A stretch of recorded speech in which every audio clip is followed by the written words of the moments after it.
Kaixo. Arratsaldeon, Jon Andreok, zer moduz? Ongi etorri Etorkizuna Eraikiz Good Foroaren afternoon, lehenengo everybody. How are you? saio honetara. And welcome to this first session of the Etorkizuna Eraikiz Forum. The Etorkizuna Eraikiz Forum is a joint initiative between the University of the Basque Country and the provincial government of Gipuzkoa. What is its goal?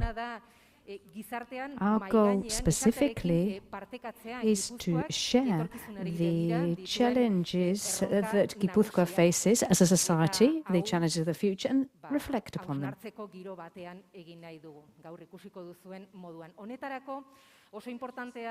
Today we're going to be reflecting upon that, but we think it was important to do so, to have some experts amongst us. And we're going to be talking about uncertainty this afternoon. And amongst the people that are here with us today who aren't experts, we think it's actually really useful to have people who know about that. And as you can see, we've got some youngsters with us and also some not so young people like myself here. We think that's an interesting mix. As I said, we are going through very uncertain times. I can imagine the majority of you who are here today agree with me on that. In Etorkizuna Eraikiz, we're not just going to talk about the current time, but also the times of uncertainty that people that live here have experienced. How do they face up to it? What happens to us when we face uncertainty? What tools can we use to live this experience and be more optimistic about how we face it? All of that with the support of experts who are going to be talking to us shortly. But firstly, to start the Etorkizuna Eraikiz Forum, I'm going to hand the floor to Agustin Erkizia, who chairs this forum, and he's also the Deputy Rector of the Gipuzkoako campus of the University of the Basque Country. Welcome.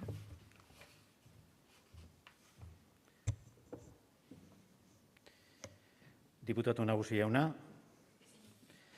herri agintari eta lagunok, bertaratu zareten guztiok, arratsaldeon eta ongi etorriak Gipuzkoako Foru Aldundiak eta Euskal Herriko Unibertsitateak Elkarlanean antolatu dugun ekitaldi honetara.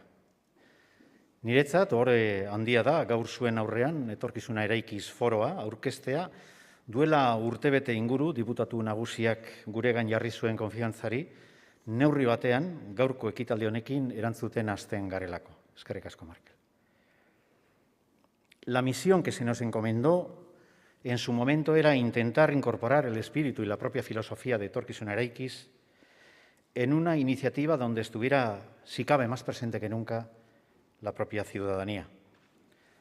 The mission entrusted to us was to try to incorporate the spirit and philosophy that underlies the Etorkizuna Eraikiz project in an initiative where citizens were present. With this desire, we have designed today's session, and we hope that it will be to your liking.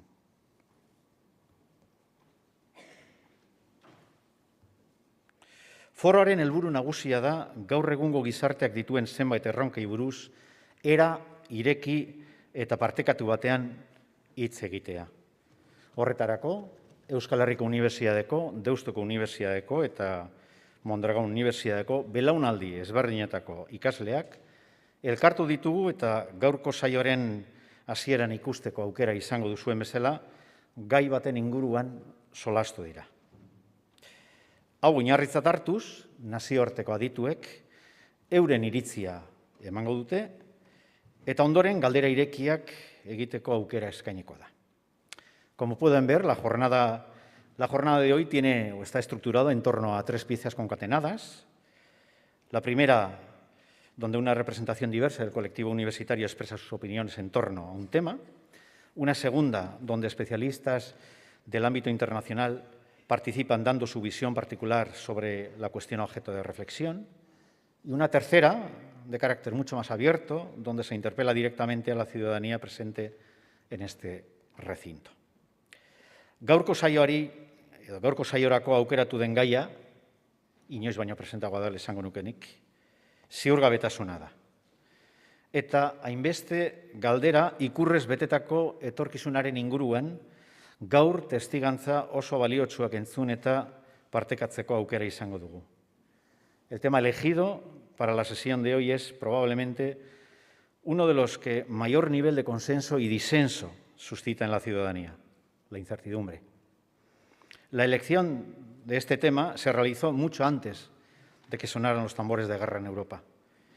Y doy fe que la propia y pura gestión del evento ha estado rodeado de muchísima incertidumbre por los contratiempos que ha generado inevitablemente la propia pandemia. Ekitaldi honekin berriro ere Euskal Herriko Unibertsitateak eta unibertsitateok oro har lurralde honen etorkizunarekin dugun ardura eta konpromisoa agerian utzi nahi dugu. Jakin badakigu arazo konplexuen aurrean elkarlana dela bidea eta horretarako zubiak eraikitzen jarraitu behar dugula. With this act, once again, the University of the Basque Country, Euskal Herriko Unibertsitatea, and the universities want to show our responsibility and commitment to the future of this territory. We are aware to the path of its collaboration in the face of complex problems, and that for this we have to continue building bridges. No quisiera terminar esta presentación sin agradecer a las personas que han hecho posible esta iniciativa. El propio diputado general, el alumnado de las 3 universidades que de forma desinteresada han participado en las diferentes sesiones de grabación, el equipo de trabajo integrado por Ander Arcelus, Jon Muñoa, Fernando Tapia, Amaya Zubizarreta y Pello Gutiérrez, a Mikel Mancisidor y a Mikel Cabello por la profesionalidad que han demostrado a la hora de gestionar la participación de las y el ponente, y, cómo no, a las 3 personas que nos acompañan en la sesión de hoy por su generosidad. Eskerrik asko.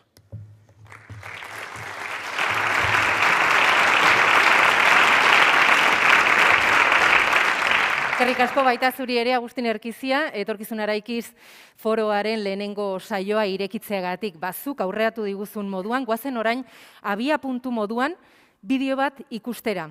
Agustinek esan duen moduan, Euskal Herriko Unibertsitateko, Deustuko Unibertsitateko eta Mondragon Unibertsitateko ikasleak entzungo ditugu 11 minutuz, solasaldi libre eta lasai batean egun bizi ditugun momentuak, pandemia dela eta edo Ukrainako inbasioak eragindako ondorioak direla eta sortutako kezka guztiak, ziurgabetasun guztiaren inguruan hausnartzen. Oso importantea da, belaunaldi ezberdinetako pertsonak direla ere bai. Beraz, hauxe abia puntua, bideoan. Ontxe arte.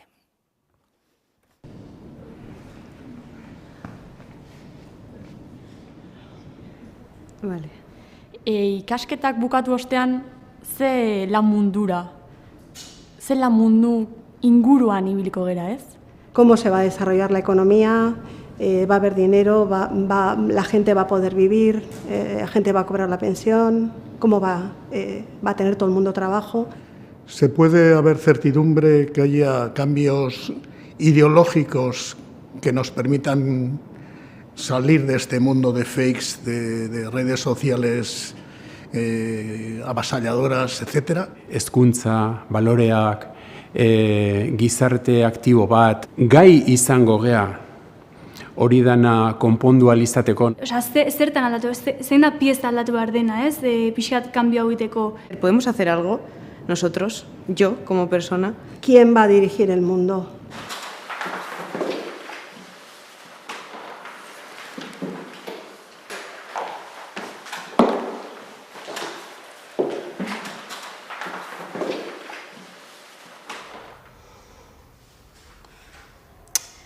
Mayor que en épocas pasadas no lo sé, pero yo sé que vivimos con mucha incertidumbre, pero por el hecho de que estamos como muy acostumbrados a estar en nuestra zona de confort y nos cuesta mucho salir de allí. Niretako dudarik gabe ziurgabetasun handiagoa dago gaur gure garaian, baino eta a ber, azken proba daukagu joan den urtean, guain dela urte terdi gertatu zana, ez?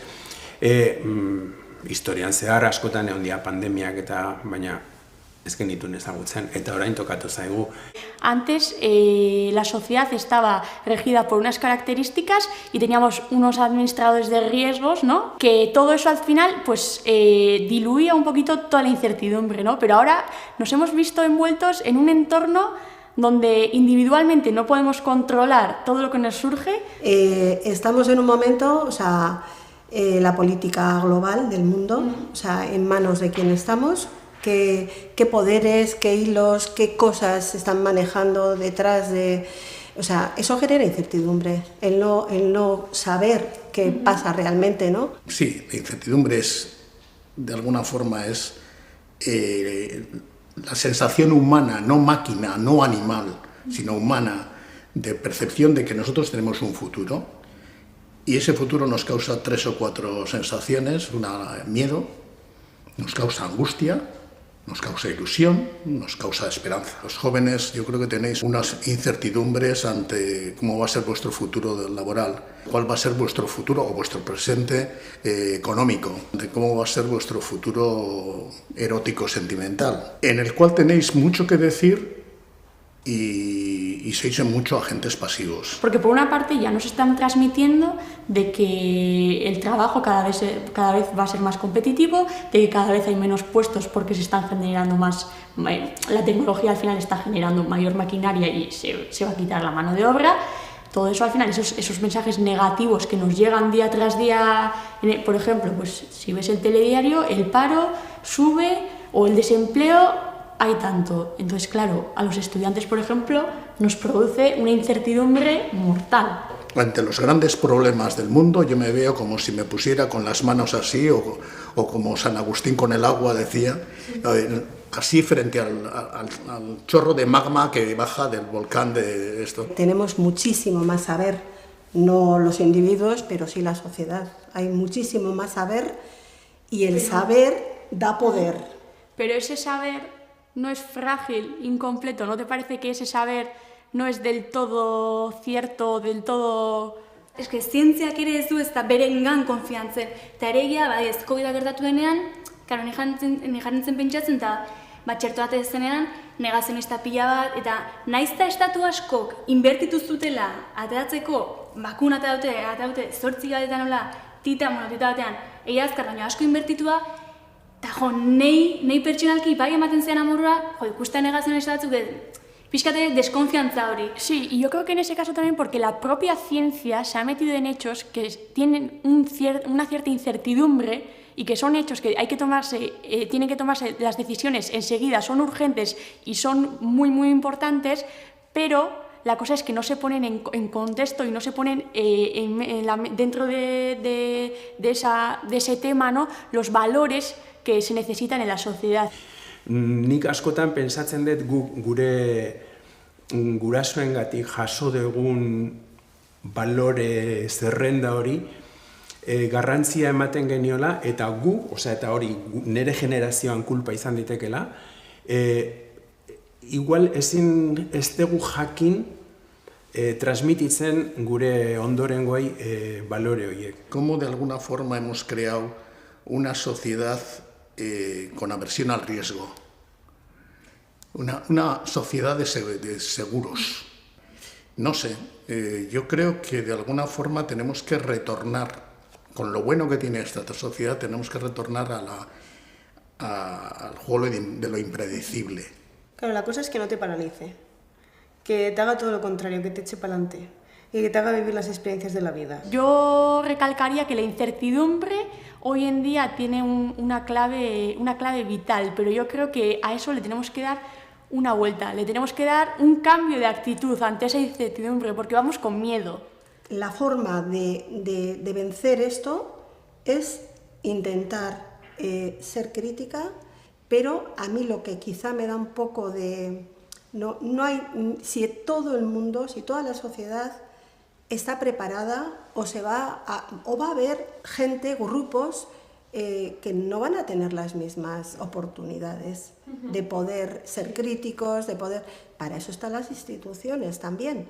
Quiero decir que el individuo puede hacer algo, pero luego, ojo, las instituciones, los que nos representan, los que reciben nuestros impuestos para gestionarlos, tienen que estar ahí y tienen que estar a la altura de todo eso.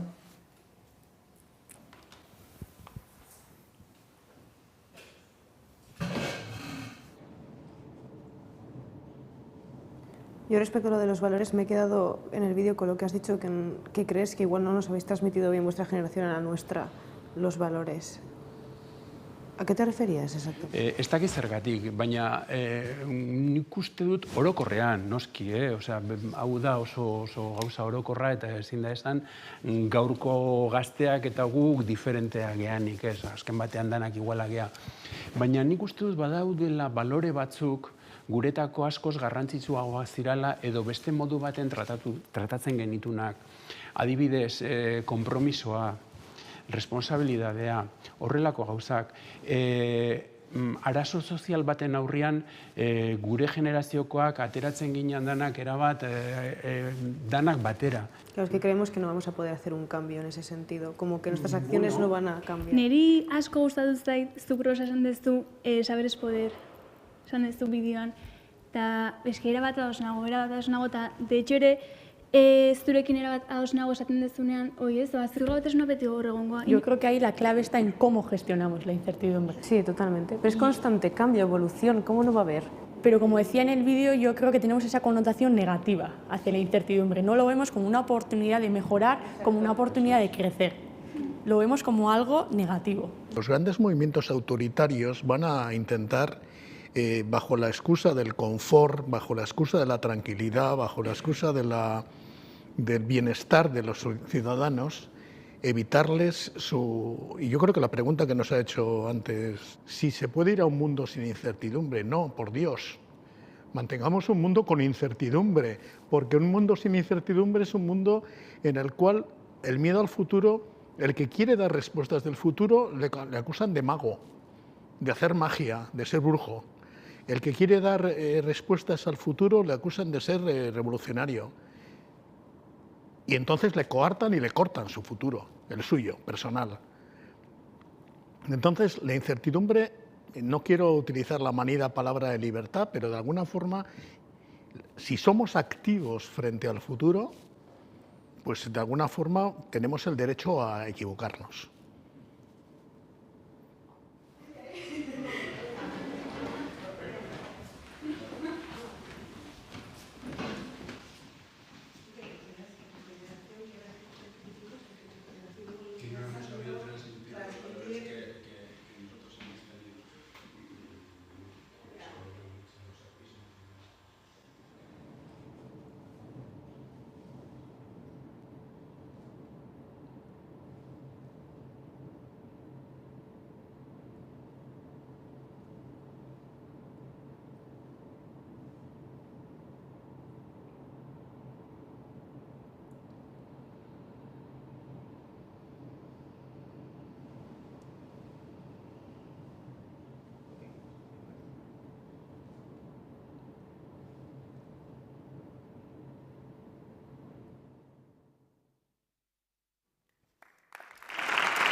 Belaunaldi ezberdinetako herritarrak entzun ditugu euren kezkak, euren hausnarketak bizi dugun garaiaren inguruan eta orain adituen ekarpenak entzungo ditugu. Gaur gurekin izango dira Shalini Randeria, Europa Erdiko Unibertsitateko Presidentea eta errektorea, Marques, ekonomiaren eta erakundeen soziologian doktorea, eta Virginia Bras-Gomes, Portugalgo lan, elkartasun eta gizarte gaietako ministerioaren aholkularia.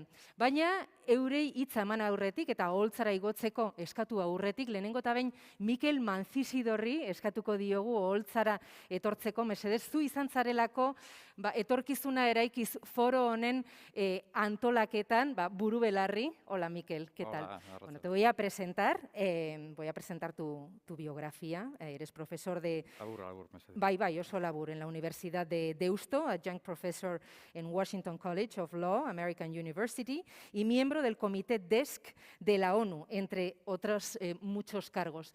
Bueno, ¿por qué es apropiado hablar en este momento de incertidumbre y cuál es el valor que nos van a aportar las personas a las que vamos a invitar a continuación, las personas expertas a las que invitamos a continuación al escenario? Bueno, eskerrik asko, arratsalde on danori.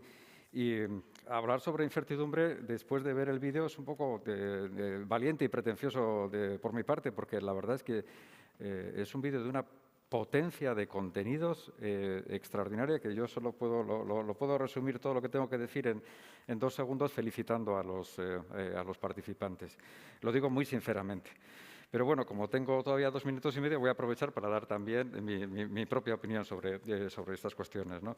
Primero, la incertidumbre, ¿no? Lo inesperado, lo impredecible, lo que no podemos controlar, lo que no sabemos, lo que no podemos predecir, lo que no podemos anticipar. Pero es que en el vídeo se ha dicho, ¿no? Cuando, por una parte, cómo verlo en la parte negativa y en la parte positiva, como reto, como desafío, como oportunidad, se ha dicho en el vídeo, ¿no? La idea también de que la incertidumbre es algo con lo que hemos vivido toda la vida y todas las generaciones y seguramente muchas generaciones en lo vital de una forma muchísimo más cruda en muchas ocasiones que nosotros mismos, ¿no? Quizá una de las claves novedosas es que veníamos las últimas generaciones pensando que la sociedad tenía unas claves que eran predecibles y que de pronto pues, se nos han cambiado, ¿no? Desde el cambio climático, la crisis económica, los desafíos de la política, el empleo, se ha dicho mucho, ¿no? El estado del bienestar, qué decir, las pensiones. Luego ha venido la pandemia a darnos un golpe de incertidumbre y por si fuera poco, pues esta horrorosa agresión de Rusia contra Ucrania, que ha cambiado muchas claves de lo que podíamos predecir que eran las relaciones internacionales y no sabemos dónde vamos a estar la próxima semana, dentro de 10 días. ¿Cómo a todo esto nos pueden ayudar nuestros expertos a reflexionar? Pues yo creo que una respuesta sería desde la diversidad. Y ahí digo la felicitación y la oportunidad que tenemos de hablar de incertidumbre desde el diálogo intergeneracional. ¿Por qué? Porque cada una de las generaciones tiene sus propias fortalezas y sus propias riquezas y sus propias necesidades y sus propias incertidumbres, características, ¿no? Por supuesto que cada uno somos un mundo, pero como generaciones también tenemos, y cuidado con los estereotipos, porque podemos pensar que determinada generación tiene unas debilidades y luego a la hora de hablar nos sorprende con fortalezas que desconocíamos, ¿no? Desde las mayores hasta las más jóvenes. Esa es una riqueza que saldrá. Otra, desde la riqueza de los expertos que nos han venido de muy distintas trayectorias, desde la universidad, de las organizaciones no gubernamentales, con expertise en temas económicos, en temas sociales y también con una diversidad que viene de sus propios orígenes, de Europa y de América, de Portugal, por supuesto, también, pero con claves vitales que nos vienen de Asia, que nos vienen del Índico, con tradiciones que enriquecen nuestra propia visión como europeos, desde Europa del Este, que es una visión que ahora necesitamos muchísimo. Es decir, que vamos a hablar desde la incertidumbre, desde una diversidad múltiple, lo cual es una oportunidad fantástica que yo estoy deseando iniciar, así que lo mejor que puedo hacer es callarme aquí y agradecer a todos por vuestra participación. Muy bien. Es que rico. Muchas gracias a ti. Pues muy bien. Pues tal y como tú has dicho, Mikel, puedes ir tomando asiento mientras invitamos a subir al escenario a las personas expertas a las que vamos a escuchar en breves instantes. María Virginia Bras-Gomes, ongi etorri, y Rui Marques. Bem-vindo, bem-vindos. Bienvenidos a los dos.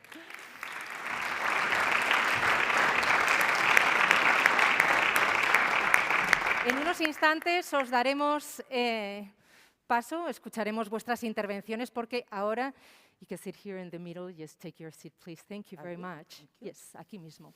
Y porque a continuación vamos a escuchar a una persona a la que vamos a oír en remoto, porque está en Viena, y es la profesora Shalini Randeria.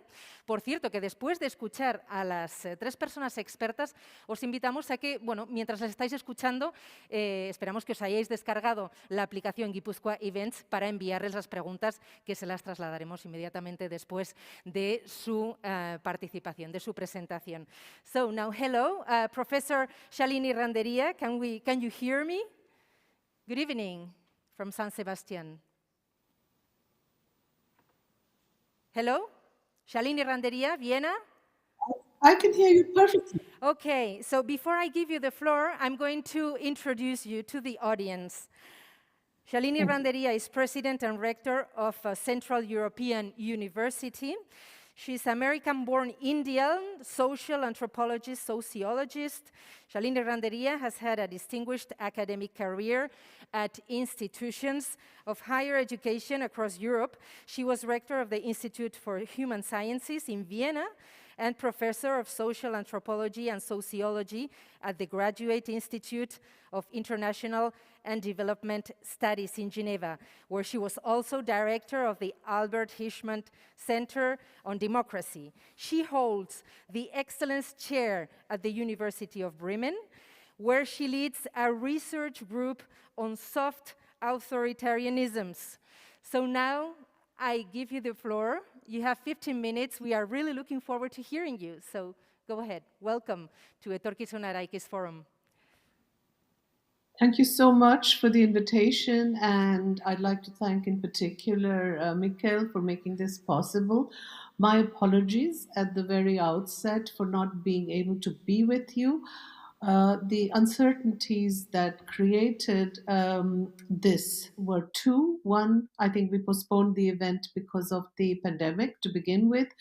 And secondly, the uncertainties created at my university, which is really badly affected by the Russian invasion of Ukraine. We have a lot of students from the region, and I just felt that my place at the moment was here. So please excuse me for joining you remotely, and I'm very happy to be here with you nevertheless. Listening to and watching the video was a very interesting experience because I think almost all facets of what I was thinking of saying and sharing with you were covered in these conversations. And I wish I could have been there to carry forward the conversation and ask some questions of those who had taken part in the video today.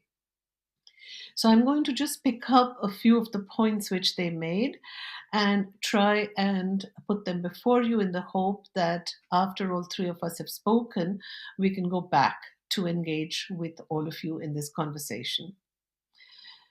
So uncertainty is an inextricably interwoven into our lives. Human beings in all societies have tried to predict the future. They've also, if possible, tried to master it and change it. Just think of Greek oracles to African arts of divination. Think of astrology in India to very scientific predictions based today on careful calculations. All modern societies have had to learn, however, to balance on the one hand our incomplete knowledge and the fact that our knowledge can necessarily only be incomplete and therefore uncertain, with the risks and the uncertainties which the future brings. I'm not sure if it's just a question of managing those risks. It's a question of learning to live with that uncertainty. And the question is, can we really embrace this challenge? To live with emotional uncertainty, to live with, as students, as academics, to live with epistemological uncertainty. And I'll come to that in a moment. Of course, what I do want to point out, because Mikel said some of the experiences that we bring to this discussion come from our own life experiences, and in my case, also from my own 3 decades of research in India. I really would like to point out that although we all share a world, the risks and the uncertainties that we share are not equally shared. The lives of some people in different parts of the world, but of some people in the very same society, are much more uncertain. Their livelihoods are much more precarious than the livelihoods of others, and their lives are at much greater risk than those of others. Just think of our experience of the last 2 years with COVID. Even in the very same country, COVID has affected different people very, very differently, not because just of age differences and preconditions which make one's health vulnerable, but also because, as we now know very clearly, race affects the way people were affected by COVID. Gender determines the way men and women were affected very differently by the uncertainties and by the risks. Our geographical location determined, and so did our class determine, how we were very differentially affected by the same little tiny virus. The risk of contracting the infection was different. The uncertainty of being able to access the vaccine is different depending on where we live. So if science and technology are among the creators of some of the uncertainty that we have to live with in the modern world, what we also saw is that we are able to control some of that uncertainty, reduce some of that uncertainty, and control our futures a little bit better because of the development of the vaccine, because of the kind of access that we had to the vaccine. So one of the things that someone mentioned in the video right at the beginning was the uncertainty about the future of younger generations, the uncertainty about conditions of work, being able to get work at all, and what kind of impact something like a technology like artificial intelligence will make to the labor market. We've also seen, if you remember, in the last years, with 2 accidents, Fukushima being the one, but the older one of Chernobyl, showing us that nuclear power stations are extremely prone to accidents. So yes, it is a source of energy, a source also of energy independence from gas and oil, but it's also a source of considerable risk and uncertainty. So I think we have to get used to this dual nature of the technologies that we use, both as producers of a lot of uncertainty, but also as the kinds of instruments that can be used to mitigate some of that risk and uncertainty. Now, of course, what COVID and living with COVID in the last 2 years, I think, has taught us one lesson is that all scientific knowledge is always uncertain. That's no reason to debunk it, as the anti-vaxxers, for example, have been doing. It is a fact, I think, that we have to learn and to accept that our knowledge of everything is incomplete, uncertain, and we will have to live with that uncertainty. And the good thing about scientific expertise is that it is able to correct itself. Therefore, it's not ignorance. It's just the ability of self-correction that this expertise gives to us, which I think is valuable. So the interesting thing about uncertainty is that it's a powerful incentive to strive for more, better, more precise knowledge. But we also have to learn that of the policy prescriptions, our own behavior, our own perceptions, which are based on that knowledge, will always have a degree of uncertainty. And as new knowledge makes this older knowledge obsolete, and within weeks obsolete, as we have seen in the last couple of years, we must produce knowledge in the certainty, the only certainty which we can have is that this knowledge will be challenged and it will need to be revised in the light of new knowledge. It'll get outdated soon and it'll be shown to be incomplete or even wrong. The more we know, paradoxically, is therefore the more we know and we realize what we yet do not know, and maybe also what we will never know. So uncertainty, I think, and I want to just come down to 3 kinds of elements that I would like to flag from the discussion that we had in the video. One, I think uncertainty is a feature of all institutional life in societies. And I think we saw that very clearly in 2008 in the financial market crisis. We saw the fact of the risks created by the uncertainties which these financial institutions, banks, and the kind of lending they did produced. But we also saw that a lot of those risks could have been mitigated if political errors of judgment had not been made, if regulation had been different. So it's not as if that uncertainty cannot be controlled completely. So the uncertainty could not have been controlled completely, but it's not as if some of the risks of that uncertainty could not have been mitigated.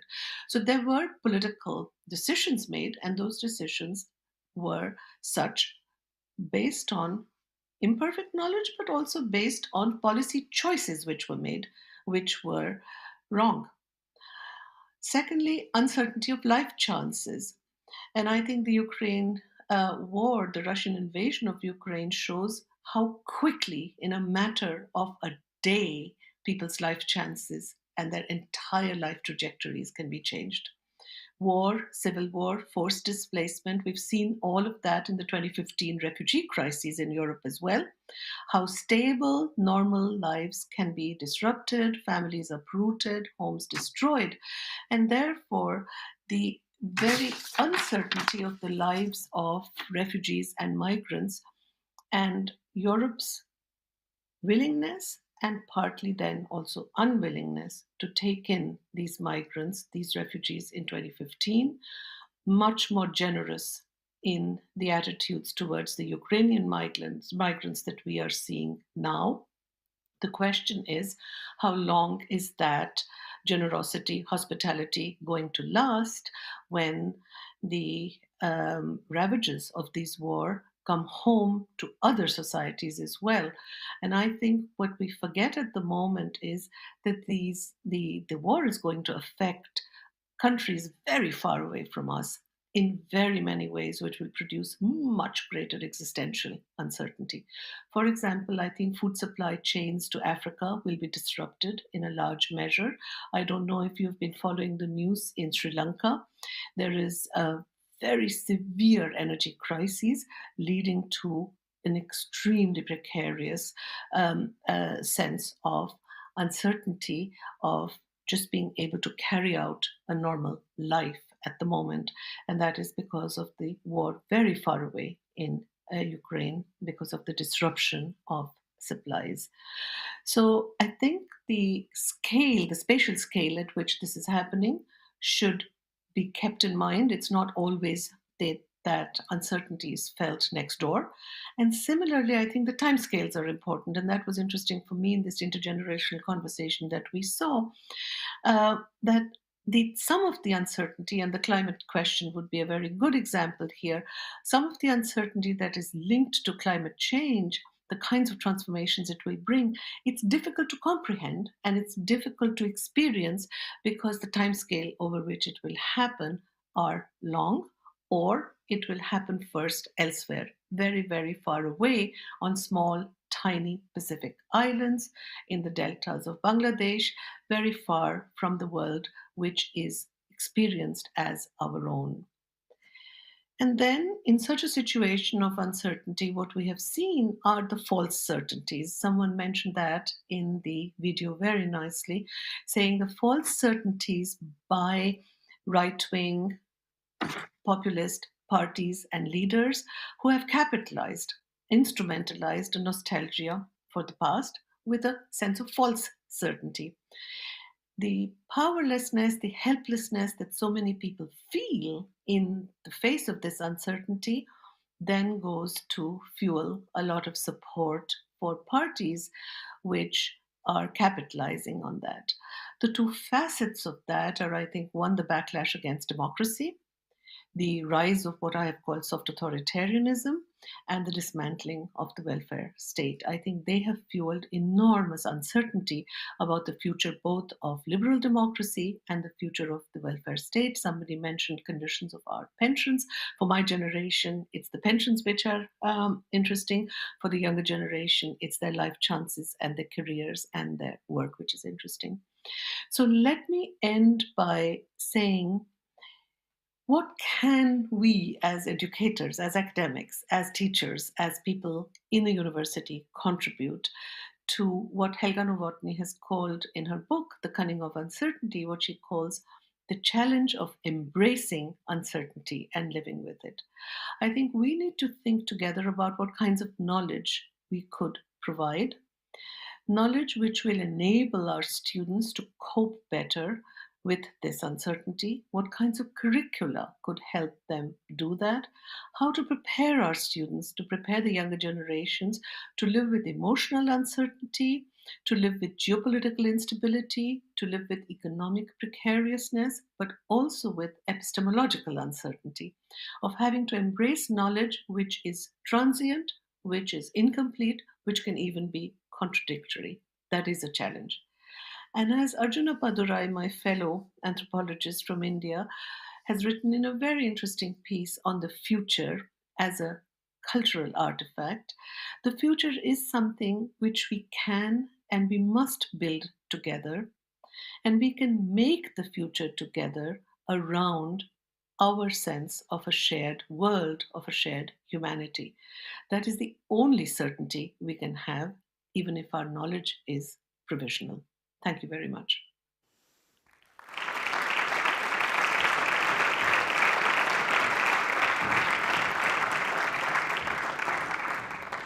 Well, thank you very much, Shalini Randeria, Professor Shalini Randeria, for your presentation and for sharing with us the key points we will be speaking about today, about uncertainty, these uncertain moments. Well, we hope, we invite you to be following the next two presentations, and afterwards there will be questions from the audience. Pero ahora tenemos que invitar al segundo ponente de la jornada, es Rui Marques. Vamos a, bueno, te presento en primer lugar antes de darte la palabra. El señor Rui Marques, un segundo porque... mirando una cosa para Shalini Randeria, porque había olvidado su nombre de pila, entonces he ido a mirarlo y ahora se me han traspapelado aquí las biografías. Un segundo, por favor, disculpen. ¿Quieres? Bien. La colaboración. Esto es la incertidumbre de utilizar tecnología, de poner todos los huevos en la cesta de la tecnología. Muchísimas gracias, justo lo acababa de encontrar. Eres gestor y activista social, doctor en Sociología Económica y de las Organizaciones, con la tesis Problemas Sociales Complejos, que es en lo que estamos ahora, desde luego, y Gobernanza Integrada. Has sido fundador de la Plataforma de Apoyo a los Refugiados y ocupaste el cargo de Alto Comisionado para la Inmigración y el Diálogo Intercultural. Actualmente diriges el Instituto Padre António Vieira y la Academia de Liderazgo Colaborativo promovida por el Foro de la Gobernanza Integrada. Te damos la palabra, señor Marques. Bienvenido.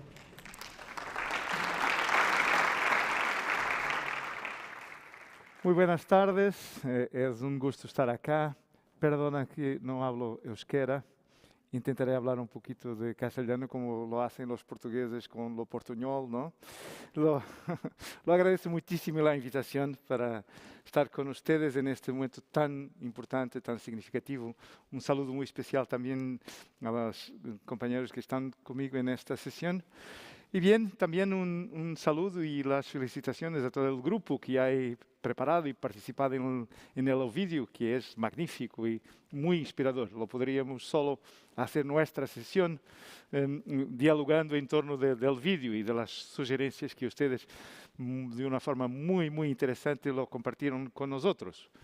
Y creo que es muy interesante y muy oportuno haber elegido para vuestro fórum el tema de la incertidumbre, que es de verdad un tema central de nuestra realidad. Y hago una invitación que podemos hacer una viaje hasta 2020, enero de 2020, y en enero de 2020 se ha hecho, como siempre, la presentación de los relatorios de los grandes riesgos globales para el año.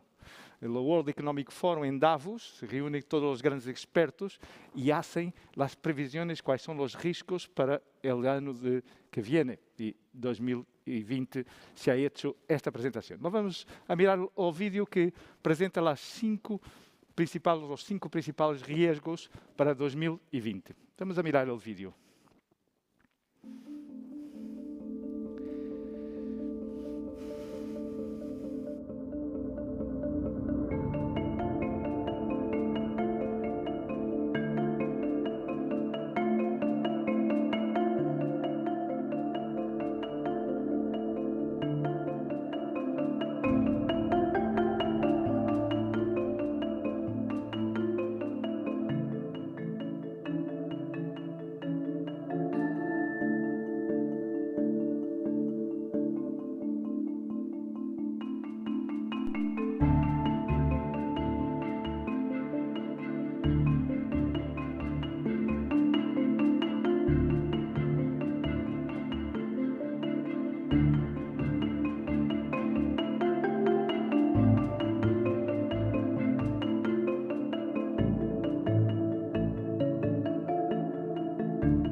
Em 15 de enero de 2020 se han hecho estas previsiones.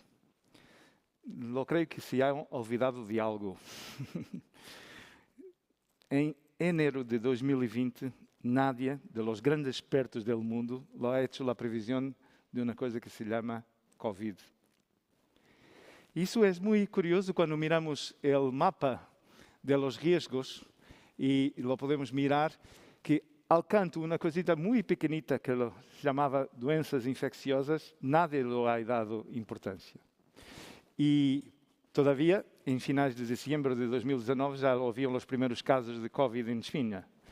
En el 25 de enero, en Europa lo confirman los primeros casos y en 30 de enero, 15 días después de las previsiones, la Organización Mundial de Salud declara pandemia a nivel global. ¿Cómo ha sido posible un error como este? ¿Será que los expertos lo fallaron, no lo sabían, eran muy incompetentes? No lo creo. El problema es que vivimos con alta incertidumbre. Pero no es solo el problema de la incertidumbre, es también la velocidad y el cambio. Y, de verdad, la incertidumbre es hija de la complejidad. Vivimos tiempos de gran complejidad. Y en sistemas abiertos como los nuestros, con un gran número de interacciones, es imposible prever lo que se va a pasar. Y por eso la incertidumbre es nuestra novo normal, la nueva realidad. Pero hay un problema, es que la incertidumbre es la madre de la inseguridad y de todos los miedos. Porque las personas cuando viven un tiempo como lo nuestro, marcado por una grande incertidumbre, se sienten muy inseguras y hay un gran espacio para los miedos. Y los miedos abren la puerta al populismo y a los totalitarismos. Por eso los tiempos que vivimos tienen riesgos muy altos. Hay un riesgo del crecimiento de los populismos y las propuestas totalitarias porque las personas tienen miedo. Tienen una sensación horrible de inseguridad, de no saber lo que se va a pasar. La guerra en Ucrania ha empezado hace un mes. Creo que si nosotros estávamos acá há um mês e um dia, nadie nesta sala diria que no dia seguinte ia começar uma guerra em Europa com uma potência nuclear como Rússia. E isso nos leva ao conceito de como entender a complexidade, e em especial os problemas sociais complexos. E mirem, são problemas difíceis de definir, que têm muitíssimas interdependências e multicausalidades. São problemas que implicam cambios de comportamento, que são socialmente muito complexos, que não têm uma solução clara e que mesmo as soluções podem generar novos problemas, cruzam os limites das organizações e são muito difíceis de resolver e se ha falhado muito em suas resoluções. E o mundo tem cada vez mais problemas complexos para resolver. E isso nos transporta como a ser, que respostas podemos dar à complexidade. E isso, eu creio que é importante, e na segunda parte da minha intervenção, abrir algumas ventanas de esperança. Não falar só de que a incertidumbre é muito grande, que há uma grande insegurança, há os riscos de não saber o que se vai passar na próxima semana. Hoje parece que Covid já não é um problema, é só a guerra em Ucrânia. Mas se na próxima semana vai surgir uma nova estirpe do vírus Covid, que a vacuna não pode responder, temos um novo problema muito sério com Covid. E bem, para a complexidade só temos uma resposta, que é a colaboração. Necessitamos, como a interação de muitíssimas dinâmicas que generam a complexidade, necessitamos de ter a interação de nossas instituições em la colaboração em los modelos de governança integrada e colaborativa. E hago um saludo muito especial ao trabalho que vocês estão fazendo aqui, que eu creio que é um referente para não só a Europa, para todo o mundo, de tentar uma abordagem colaborativa, de governança colaborativa hacia os retos de nosso tempo. Eu creio que é o caminho que todos os países e todas as comunidades têm que seguir. E como interpretamos o significado de governança integrada ou colaborativa? Bem, lo interpretamos como um processo sustentável de construção, desenvolvimento e mantenimento de relações colaborativas entre organizações para gestionar problemas complexos de uma forma mais eficaz e mais eficiente. Este, eu creio que é o caminho para ter alguma esperança para manejar os problemas complexos. Necessitamos mais governança integrada e colaborativa. E como podemos construir uma governação colaborativa? Nós outros em Portugal, no Foro da Governança Integrada, desenvolvemos este conceito que conecta 4 dimensões muito importantes: o estilo de liderazgo, claro, o liderazgo colaborativo, a comunicação, a participação das partes interessadas, dos stakeholders, e a avaliação. E os 4 em interação, porque o liderazgo impacta a comunicação, impacta a avaliação, pero também a comunicação impacta o liderazgo, impacta a participação. Os 4 podem produzir ou destruir confiança. E a confiança é o oxigênio de nossa sociedade. A confiança é o que permite existir colaboração. E uma boa liderança pode generar mais confiança, uma mala liderança destrói confiança. Uma boa comunicação genera confiança, uma mala comunicação destrói confiança. E tudo isso. Quando um sistema de governança integrada e colaborativa funciona bem, tem altos níveis de confiança. E hoje também falávamos que para vocês, em País Basco, têm uma grande vantagem comparativa em relação a outras comunidades, a outras realidades, que é o vosso nível de capital social, a relação de confiança forte entre vocês, que se ha desenvolvido décadas após décadas e que é um ativo muito importante. E quero também terminar sinalizando só que a complexidade não é só um problema dos humanos. A natureza tem muitos temas complexos para lidar. E necessitávamos fazer pouco mais de atenção como lo fazem os sistemas da natureza para gestionar a complexidade. E há toda uma teoria muito interessante, que eu deixo uma sugerência que podem mirar no futuro, que é de los sistemas complexos adaptativos, que es como la naturaleza va a gestionar la complejidad a través de la adaptación. Y recuerdo que Darwin, en la teoría de la evolución de las especies, lo decía, no que lo van a sobrevivir los más fuertes. Se ha hecho una mala interpretación con intenciones ideológicas en algún momento de la teoría de la evolución de las especies. Porque lo que Darwin ha dicho es que se van a sobrevivir los que mejor se adaptan a los cambios. Esa es la base de la teoría de la evolución de las especies. Y bien, la teoría de los sistemas complejos adaptativos hablan de interdependencia. La naturaleza entiende muy bien las dinámicas de interdependencia, de la no linealidad. No voy a hablar muchísimo, es un tema muy interesante. De la capacidad de adaptación, de la emergencia, que significa que 1 más 1 puede ser 3, 4, 5. Que hay propiedades emergentes de un sistema que resulta de la colaboración, de la conexión entre diferentes partes del sistema. Habla que es impredecible al detalle, que no se puede tener una previsibilidad muy, muy detallada. Habla de co-construcción, habla de control distribuido, habla de autoorganización. Esta es toda la área de estudios muy interesantes de los sistemas complejos adaptativos. Hoy no vamos a tener tiempo, pero se puede hacer un traslado de estas aprendizajes para nuestra realidad humana. Por ejemplo, os doy só un ejemplo. Si es verdad que aprendemos en los sistemas complejos adaptativos que la realidad de la interdependencia, nosotros precisamos reforzar en nuestras organizaciones la conciencia de la interdependencia entre las instituciones que participan en el modelo de gobernanza integrada, visualizando las ganancias mutuas de la colaboración y limitando los comportamientos hegemónicos y creando sentido de cuerpo. Todos nosotros necesitamos entender ahora cómo somos tan interdependentes. Nada más en el futuro puede decir, como se ha hecho en enero de 2020, que era un problema de chinos, que COVID era un problema de una ciudad, algures, en China, porque de verdad estamos mesmo todos conectados. Y la interdependencia es, claro, una realidad con la cual lo vamos a necesitar vivir.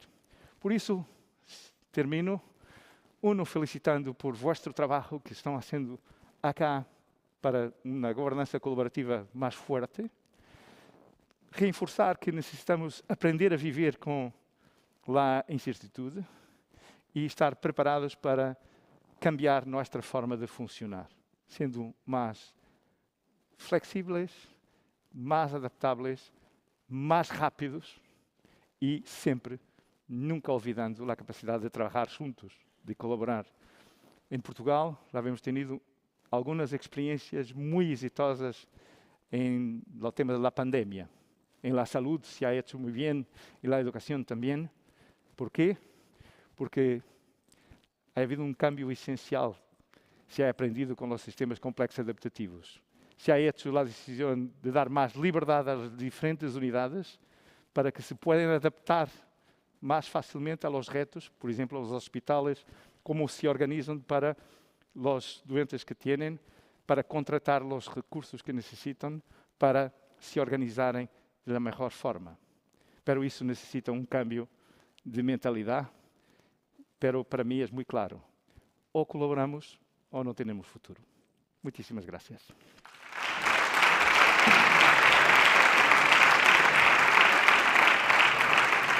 Marques, muy obrigado. Muchísimas gracias por tu presentación, tan inspirada además en los propios procesos de la naturaleza, ¿no? Para afrontar la incertidumbre y por recordarnos, igual que lo ha hecho la profesora Randeria, que seguimos en emergencia climática, que parece que ya no existe, ¿no? Con estas noticias de guerra, pandemia, en fin. Tira, gaurko hirugarren hizlariari emango diogu hitza, bera Maria Virginia Bras-Gomes da, nazioarteko gaien aholkularia, Portugalgo lan, elkartasun eta gizarte gaietako ministerioan. Nazio Batuen erakundeko eskubide ekonomiko, sozial eta kulturalen batzordeko lehendakaria izan da, irakasle gonbidatua hainbat unibertsitatetan, eta nazioarteko hizlaria eta aditua da politika publikoetan, gizarte politiketan eta genero berdintasunean. Le doy la palabra, Maria Virginia.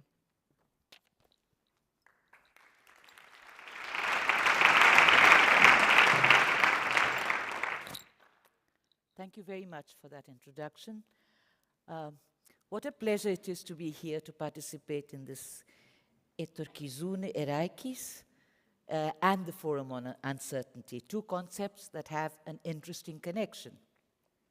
Forum, I looked it up in the dictionary just to be sure, is a meeting or medium where ideas and views on a particular issue can be exchanged.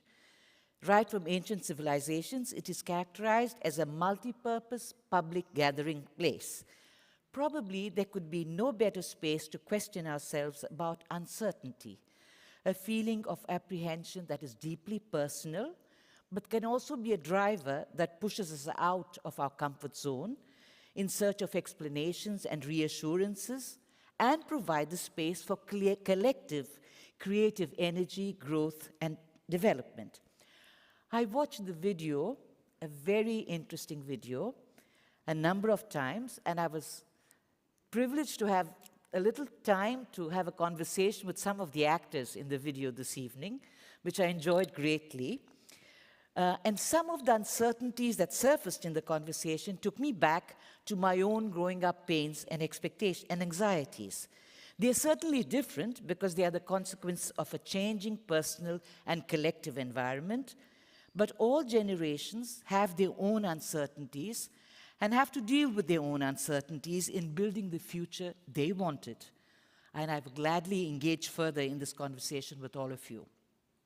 But first, I need to respond to my good friend and companion of many years in the UN Committee on Economic, Social and Cultural Rights, Mikel Mancisidor, and bring to the discussion three concepts that underpin the human rights framework and that provide food for thought in the way we feel uncertainties, but also in the way we can deal with uncertainties.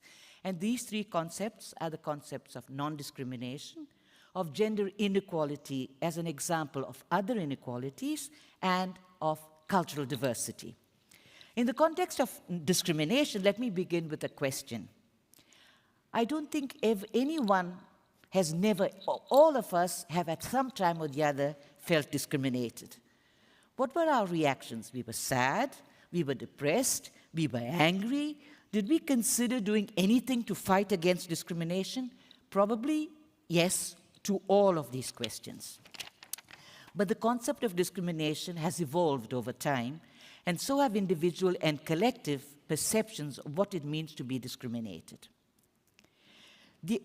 Even in democratic and prosperous states, the principle of non-discrimination is not effectively applied, since it's mostly national, ethnic, cultural, and religious minorities disproportionately concentrated in poor residential areas or sensitive urban zones that experience multiple forms of discrimination and encounter difficulties in access to employment, social security, social services, housing, health, education, and culture. These minorities are, of course, not homogeneous, since they result from different political, historical, and geographical contexts, but certain groups are spread all over Europe. For example, the Roma communities. At the end of 2013, President Obama described inequality as the defining issue of our time. Almost a decade later, it is still so, and persistent patterns of huge inequalities between different parts of society were made even more visible during the COVID pandemic. The growing frustration with political systems that have become unresponsive to the concerns of people suffering from historical and contemporary discrimination has led to the election of politicians whose political projects are not human rights friendly, to say the least, and intolerant and racially motivated at their worst. And that is not a good omen. Gender refers to the socially constructed roles of men and women, or the social differences that are learned, and it is a generalized source of inequality. Women, we all know, experience greater obstacles in exercising their rights than men. They are very often exposed to multiple discrimination, resulting from the cumulative and intersectional effects of discrimination on several grounds. Though many states have enacted gender equality legislation, policies, and plans, women still do not enjoy equal access to their rights. In part, these policies and plans have not yielded the desired results because they have failed to deal effectively with deep-rooted patriarchal prejudices and socially constructed gender roles, thus placing these gender equality policies on a separate track. It could be a legal track or it could be a policy track, without addressing the need for a change in the mindsets, because the power unbalances between men as doers and women as carers persist in more or less subtle forms. Coming down to cultural diversity, which is an issue that is very clear, very dear to my heart. I was born and grew up in Goa, which is a former Portuguese colony in India. And I came to Portugal when I was 20, and I've lived in Portugal for many, many years now. Cultural diversity, which is a very important concept in fighting uncertainties, is underpinned by the concept and the practice of multiculturalism and of multiple cultural affiliations. I particularly like the short definition of multiculturalism by Rebecca Walkowicz. She has written a lot about multiculturalism. And she describes multiculturalism as the belief that individuals as well as societies benefit from contact with different cultures, ethnic and linguistic traditions, and from allowing themselves to be transformed by contact. The concept of multiple cultural affiliations is described in the European Manifesto for Multiple Cultural Affiliation adopted in December 2007.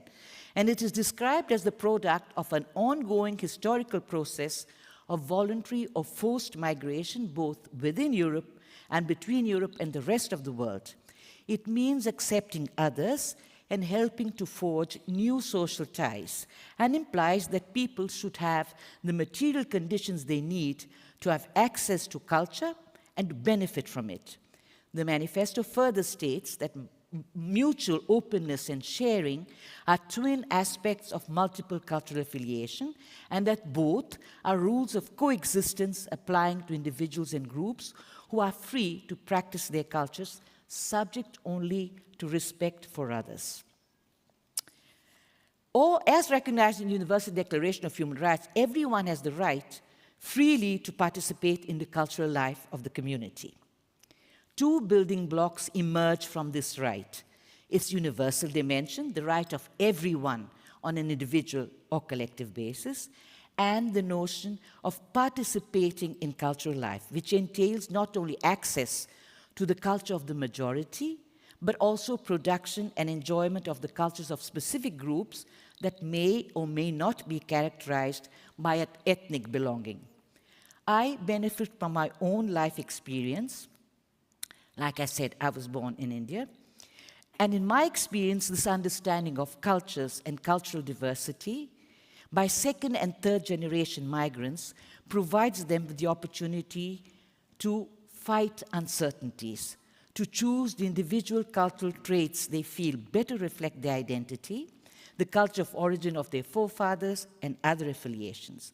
It helps to forge emotional bonds, strengthen their self-esteem and their pride in various cultural heritages, and to build a sense of individuality understood as a consequence of sharing with others in a variety of social and emotional situations, experience derived from capabilities that are common to all mankind, such as the abilities to feel joy, sadness and excitement, to categorize, to abstract and transform, to speak a language, and to learn and transmit skills. In the final analysis, I believe that it helps young people to deal with uncertainties of who they really are and where they belong. And one relevant way of doing so that I'm particularly attached to is through music. More specifically, migrant music, that is a social as well as a symbolic element of representation and reconstruction of the cultural identity of younger generations. It plays quite an important role in many European countries with migrant communities, where it remains a strong cultural objective, an element of cohesion in terms of uncertain identities and unclear references, as well as an excellent instrument for the dissemination of cultures. It creates interethnic spaces and promotes a multicultural approach that implies a two-way relationship between people with different cultural roots who need to discover and respect each other's culture and living patterns. This is what culture in the making process is all about. And it is perhaps the most exciting challenge for the future in a world that we wish tolerant and free from racism, because it has really become multicultural in the true sense of the term. And now from concept to reality. I would like to share with you some of my own migrant music, the music made by the Goan community in Lisbon.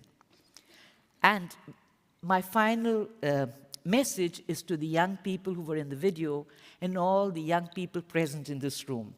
The role of the younger generations in changing societal and cultural negative stereotypes cannot be underestimated.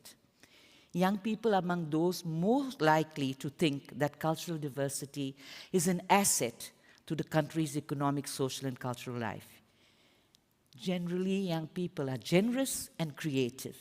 They are often involved in defending their own rights, but also the rights of others. If anyone can make a difference, you can. And now, could I ask Julian to play a little bit of the video, please, of the music?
Thank you very much.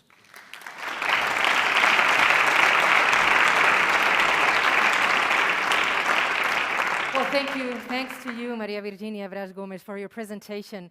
And, well, reminding us that respecting diversity is so important, is one of the pillars of the future of humanity, I would say. Thank you. Well, thank you all for participating at Etorkizuna Eraikiz Forum. We're going to welcome again Madame Shalini Randeria.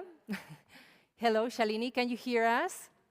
Because yes. Okay, good to see you again. Now it's time for questions from the audience, which is pretty active. Right now, well, we only have 15 minutes left, so we would like to ask you for short answers, if it's possible. We have one question from the audience that says, well, who puts some Zen attitude in the society? Because we only have to see what happened with the high demand of sunflower oil these days, that there is no more sunflower oil, to realize that there is a panic attitude in our society at this moment. This question is for the three of you. Who puts some calm in society? Who has to do it first? Maria Virginia, Rui? I really don't know there was a lack of sunflower oil. Yes, I had no idea. Well, society is turning pretty crazy at this moment right now. But I think this is... it's like a panic attitude. Yeah, this is the collective panic attitude. Remember when it was the COVID, it was toilet paper that suddenly got finished in all the supermarkets. My advice would be for people to listen to music. I think it's generally a source of quietening and of, bringing you some kind of solace. And thinking that for many years now, we've had crises, we've had difficulties, but that humanity is resilient. We will get through this. With sunflower oil, without sunflower oil, we will get through it. I think we only need to keep our energy, and we need to be together on these issues and not give in to these, kind of trends that now this will get over, that will get over. I think we should learn that we have overcome other crises. We will also overcome this one. Rui? Bien,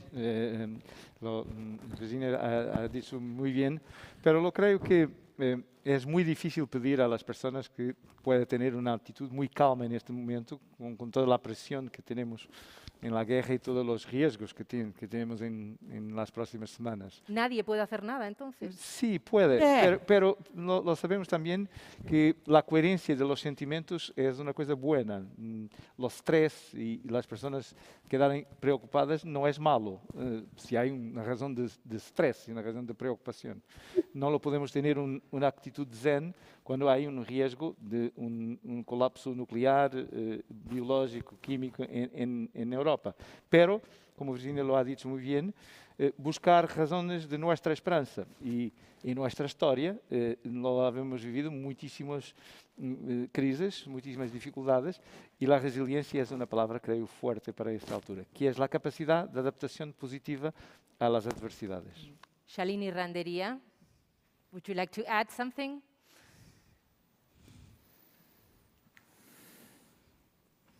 Thank you. Okay. Mikel Mancisidor, tal vez tú seguro que tienes alguna pregunta para las personas expertas de esta tarde. Bueno, yo más que pregunta quería, mucho eco, ¿no? Comentar también, ¿no? mi propia impresión sobre lo que ha quedado preguntado y también tomando algunas ideas de cada una de las presentaciones. Porque si me preguntas de entrada sobre la cuestión de las actitudes sociales que llevan a agotar un producto que en principio pues, no tendría por qué agotarse, si lo hubiera tenido que contestar antes de esta sesión, pues habría hablado de la importancia de la comunicación, del fake news, de cómo se utiliza la comunicación para manipularnos con otras agendas, ¿no? Probablemente distintas o económicas o normalmente políticas. Habría también aprovechado para lanzar un discurso sobre la importancia de la producción y el consumo local, por ejemplo, frente a la crisis, ¿no? Que es algo que aprendimos con la pandemia y ojalá ese aprendizaje pues seamos capaces de que se haya quedado, ¿no?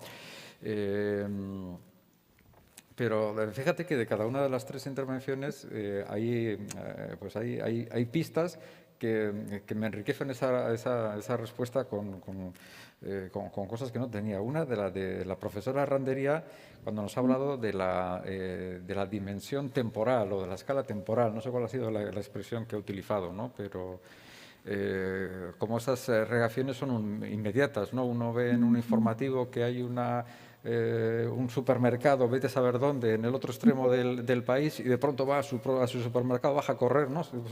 Se calza y a todo correr para reaccionar a eso. Y sin embargo, pues no sé, con escalas temporales más pues distintas, quizás habríamos reaccionado mejor. Bueno, lo de María Virginia de la música me ha parecido también una genialidad por lo que tiene de inesperado, pero que incluso con todo el respeto y el cariño que sabes que te tengo, Virginia, casi puede parecer chocante, ¿no? Como qué comentario más ridículo, pero luego lo piensas y tiene muchísimo sentido, porque nos habla también de otra forma de acercarnos a las cosas y con otro tiempo.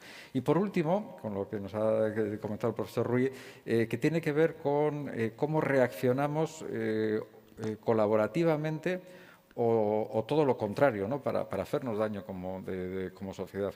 Cómo podríamos adaptar nuestro consumo para colaborar a través de muchas cosas, pero a través del consumo es una forma también de participar políticamente, por lo tanto nuestra forma de consumir puede ser una forma de competir o una forma de colaborar, ¿no? Entonces también se puede ver desde esa vertiente. El público está preguntando también sobre ¿A qué tenemos que dar prioridad? Esta también es una pregunta abierta a las tres personas. O cuatro, tú también, por supuesto, Mikel, como uno de los principales organizadores de este encuentro. In every particular society, there are shared uncertainties affecting the whole society, like pandemics and individual uncertainties.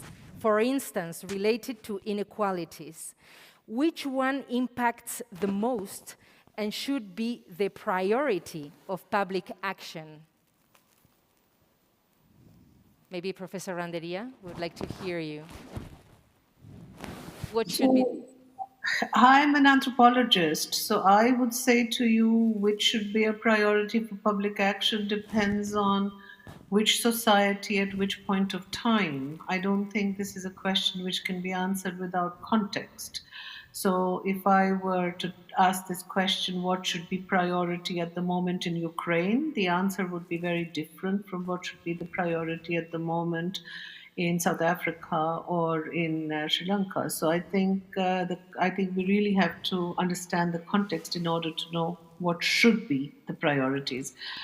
If we're thinking about our common priorities, as all of us who share the world together, I think one major priority for us must be the mitigation of climate change. That is definitely something which is going to affect all our common future, regardless of where we live, but it will affect us differently. Nevertheless, it will affect us, so that would be one major common priority. The second, I think, would be about the precarity of life chances. I think this is true of every society, differently so for different groups in a society, but I think inequality, the differences in life chances, the precariousness, the precarity of livelihoods, that affects people everywhere, as I said, however differentially, but that should be a priority for anybody who is thinking about public action. Los demás, ¿qué deberíamos priorizar en este tipo de contextos, ahora mismo, por ejemplo? O también, bueno, hay que focalizarse, obviamente, en el contexto, como dice la profesora Randeria. Sí. Yes, of course, we all have to agree that the context is important, but I think there's an important element in defining priorities, and that is to listen to the people, because people know what their priorities are. And therefore, instead of asking for the question, what should be the priorities, I think the question should be, how do you conduct a good consultation process so that people themselves identify what are their priorities? And sometimes that is not in the equation. No. And the participation also brings the other side of the coin, which is the accountability of public officers. You have participation, but then participation is only real if you have the response of accountability. So I would say the identification of priorities requires the committed participation of those to whom those priorities apply. Mm-hmm. Yes. Has war been a priority for the refugees? Yeah, I know. Of course, yeah, we have to ask the people. Rui?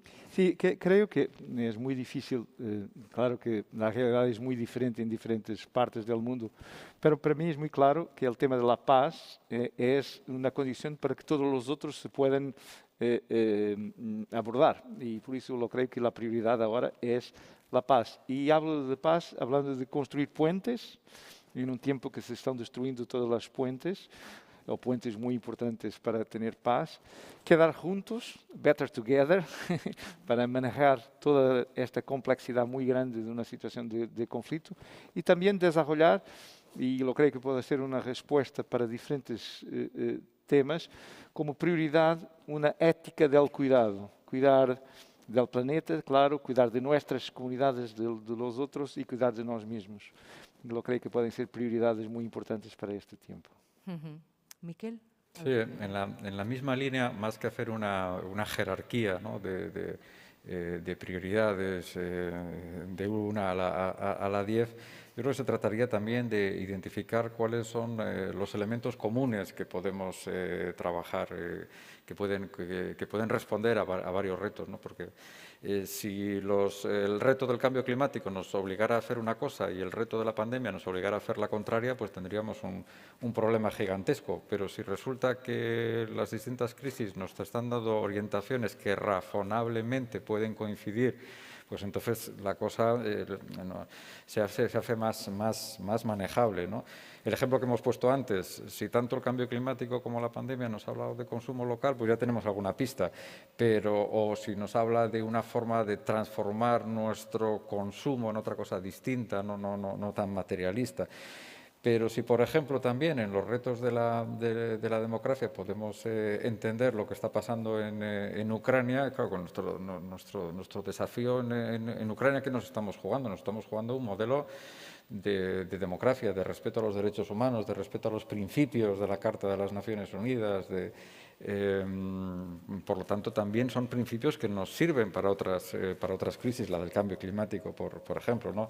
Los temas de no discriminación que ha tocado de Virginia, de justicia social, por ejemplo, ¿no? Porque, claro, pensar que en el cambio climático no nos habla de justicia social o de desplazados es no entender el cambio climático. Claro, nos habla de eso también. Y para traer la cosa también al entorno o al debate que estábamos teniendo también, o el marco de este encuentro sobre diálogo intergeneracional, seguramente todas esas claves, desde luego el cambio climático sin duda, desde luego la crisis de la democracia sin duda, desde luego la pandemia sin duda nos habla también de solidaridad intergeneracional, porque esos son los desafíos, ¿no? de quién tiene el cuidado, a quién dejamos la deuda, cuándo gastamos y cuándo pagamos, qué tipo de estado de bienestar estamos disfrutando nosotros y dejamos a los que vienen. Todas esas son unas claves en que el diálogo y la solidaridad intergeneracional son una clave fundamental, ¿no? Y a seguir trabajando. Una última pregunta también para cerrar este debate. Bueno, agradecemos nuevamente al público por haber participado. Pregunta abierta con, esperemos, respuesta breve, porque ya tenemos que ir dando paso al diputado general de Gipuzkoa. Bizi dugun garai honetan, nolatan esan daiteke ziurgabetasuna ona izan daitekeela? Shalini Randeria, mesedez.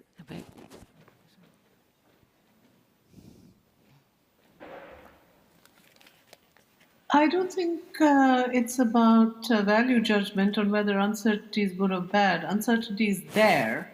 So even if we think it's bad, we still have to learn to live with it. So all we can do is, the question we should ask ourselves is, what kind of knowledge can we produce that can help us to deal with uncertainty better? Thank you. Maria Virginia. I don't think there's anything to add what Shalini has said. Rui. Solo una palabra que lo creo que es la más importante para nuestros días, la esperanza. Necesitamos mantener viva la esperanza en nuestra realidad, por más difícil que sean los dados de la incertidumbre y también por más difíciles que sean los tiempos que vamos a vivir en las próximas semanas y meses. Mikel. Ahora va a tomar la palabra un filósofo, así que yo creo que introducir una idea filosófica sería bonito, ¿no? La idea del equilibrio, el término medio, ¿no? Una sociedad con una certidumbre total sería una cosa muy poco humana, ¿no? Entonces, claro, con una incertidumbre total, pues también es una cosa insufrible, ¿no? Así que un término medio puede ser razonable, ¿no? Pues muchísimas gracias a los cuatro por habernos dado argumentos para aferrarnos a la esperanza en estos tiempos pues, que nos dan tanto miedo en muchos momentos, ¿no? Gracias por haber participado, ha sido un verdadero placer.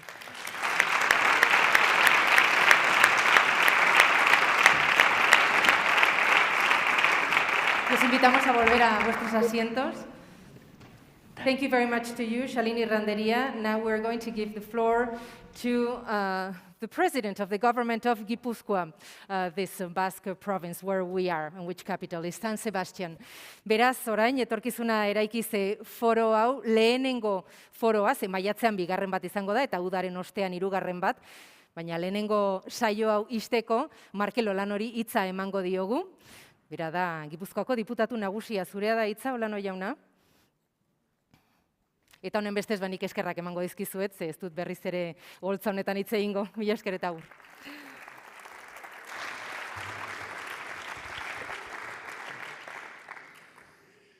Arratsaldeon guztioi, niretzat benetan plazera handia izan da gaurko foro honetan zuekin partekatzea saioa. Eta nik ez dute hitz handirik eta luzerik egin behar, aipatu, ziurgabetasun garai honetan, ekarrik juzten ekarpenak denantzako izan dira aberasgarriak, baina nik azpimarra jarrenen nuke askotan egindan bezala bideoan, hasieran entzun dugun bideoan. Bideoa oso sugerente izan da, ekarpenak oso onak izan dira, baina nik gauza bat aipatuko nuke irudietan indarra handikoa izan dena. Eta da, nola entzun diozuen elkarri. Eta azpimarratu da jendea, irudietan ikusi da jendea entzuten. Hitz egin gabe entzuten. Eta nik garbi daukat, ziurgabetasun garai honetan, oso importantea dela konfidantza lantzea. Eta konfidantza lantzeko funtsezkoa dela komunikazioa izatea gure gizartean. Eta komunikazio on bat edukitzeko funtsezkoa dela entzutea. Beraz, espero dut gaurko foro honek hortarako lagunduko zuela, elkarri entzuteko kontribuzio bat egitea, eta azkenean hemen aipatu diren balio guztietan aurrera egitea. Elkarrekin, partekatuz ardura, partekatuz baita ere lana, partekatuz daukagun kezka, eta baita ere partekatuz etorkizunari begira daukagun esperantza. Horrekin gelditzen naiz eta espero dut, zuentzako interesgarra izango dela, eta hurrengo saioetan ere etorriko zelaetela eta partekatuko dugula baita ere guztio daukagun ikuspegia eta baita ere etorkizunari begira daukagun desioa. Eskerrik asko guztioi.